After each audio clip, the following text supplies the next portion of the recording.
Hey there, I'm Mark from Spectrum Pulse, and I guess this is a big one, the newest project from Sam Fender, People Watching.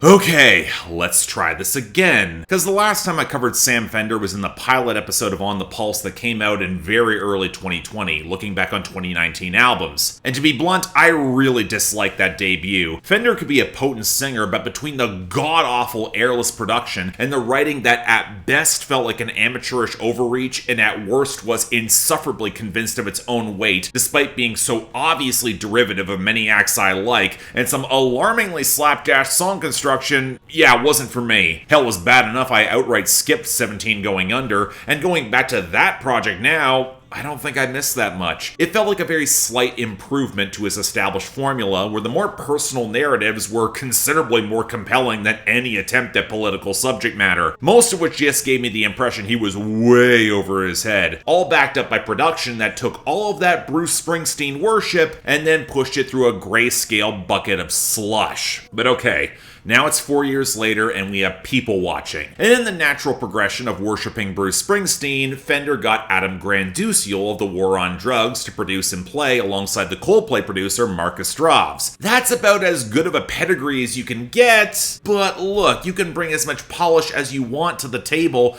If the underlying performer at the core is not impressing me, I'm still gonna wind up feeling lukewarm at best and frustrated that I don't like it more, at least until I dig into the details, and then I get why. And some of it starts and stops with Sam Fender as a singer. Maybe it's the 80s Springsteen affectation that's got this weird stately poise that has none of the earthy firepower and swagger that the Boss has, that somehow actually worked in contrast to the synths in the Boss's time, whereas Fender just sounds too stiff and self-serious. Or maybe it's how he's produced to feel a little bit too nestled into the mix that's got this weird mushy quality that never cuts loose as strongly as it could, even if you bring in the saxophone. But there's also this odd detachment I get from his delivery that does not feel as visceral as it should. Now, to be fair, that's at least partially intended thematically on this album. The title People Watching is emblematic of many of the stories on display, where Fender sees small-town decay, poverty, and drug abuse across the UK, which not only challenges his nostalgia for these places, but also that feeling of disconnect from his community, where he knows if it wasn't for his musical success, he could have wound up in the same place. There's some borderline survivor's guilt. But there's two major issues with that approach.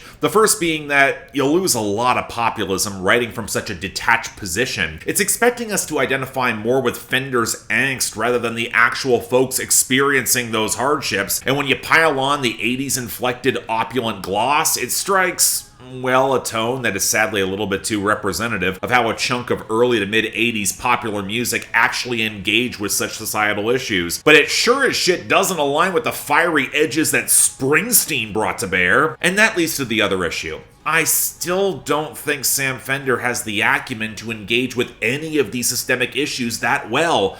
I'm not even sure he really wants to. Songs like Something Heavy shows the clumsy broad strokes in which he's painting. Also very true for the messy observations about how religion can target the poor on A Little Bit Closer. It feels more incoherent than intriguingly complex, and I found the overuse of overpolished strings to evoke all the biblical swell really kind of tacky. An issue that crops up with a lot of the political songs here. And there's an individualist streak to how he writes tracks like Chin Up, or especially the late 80s mid-tempo rollick of Crumbling Empire that does not fit the tone, more acknowledging that the government has failed folks and less of, I don't know, how direct action can be taken to change things. I know he's not preaching, he's just talking, he's not supposed to be the savior, but man, this sort of guilty detachment does not meet the moment at all. And when TV Dinner becomes his paranoid anti-music industry rant song, it hits a really unpleasant note that might feel intentional and kinda raw, but doesn't remotely fit at all with the rest of the album. Yeah, there's some truth in how the music industry can eat working class artists alive and can force them to compromise their principles in the minds of the public, but Sam Fender's not high-vis or even Idols. He chose to play the safer major label game and blow all these sounds up to the stratosphere to sound so anthemic, but then never use that power as a call to action so much as his own inner monologue.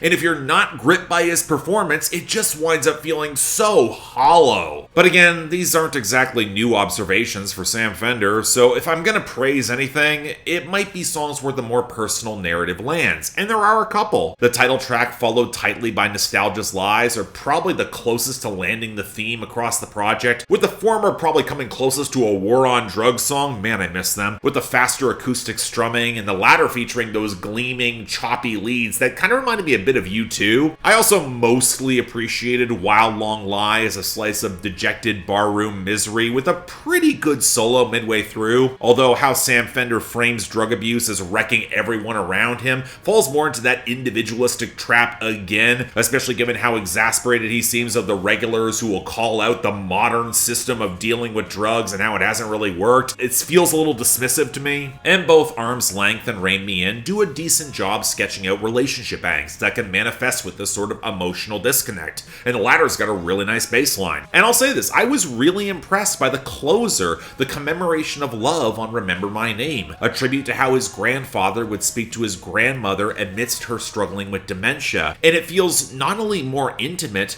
but it's produced to center the vocals amidst all the spectral horns and orchestra behind him, evoke some old British grandeur, supercharge that feeling and sound that feels more unique to Sam Fender, and it feels like the strident counterpoint to the detachment across the majority of this album, which is probably intentional, but it makes the rest of the project so damn frustrating as a result. It feels like he pulled his punches. And that's where I'm left with this. It's probably the best produced and most grand that any of Sam Fender's projects have sounded so far, but all of that goes to highlight a rather derivative singer-songwriter who wants to gesture at problems but feels too detached or isolated or fearful or conflicted or guilty to actually making it out to go for broke in the same way his influences did, where he might be more compelling, focusing on some personal stories, but his chosen stadium scale of his music, it demands anthems, where in the follow-through, in the delivery, in the writing, I just don't think it's there. Don't get me wrong, it's got moments, and I can respect somebody's ambition exceeding his grasp. That's something to respect about Sam Fender. He is trying. But in comparison to both his influences and peers, and when I've got Guided Tour by High Vis, which dropped a couple of months ago, I don't know.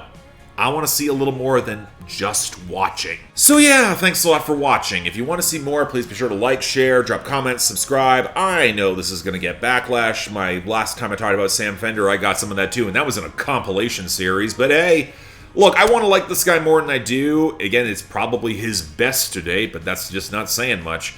And I could listen to this, but I could also listen to The Boss or War on Drugs or any number of singer-songwriters who will go there, and it'll feel way more visceral and compelling. Sam Fender doesn't seem to really touch it, and that's disappointing.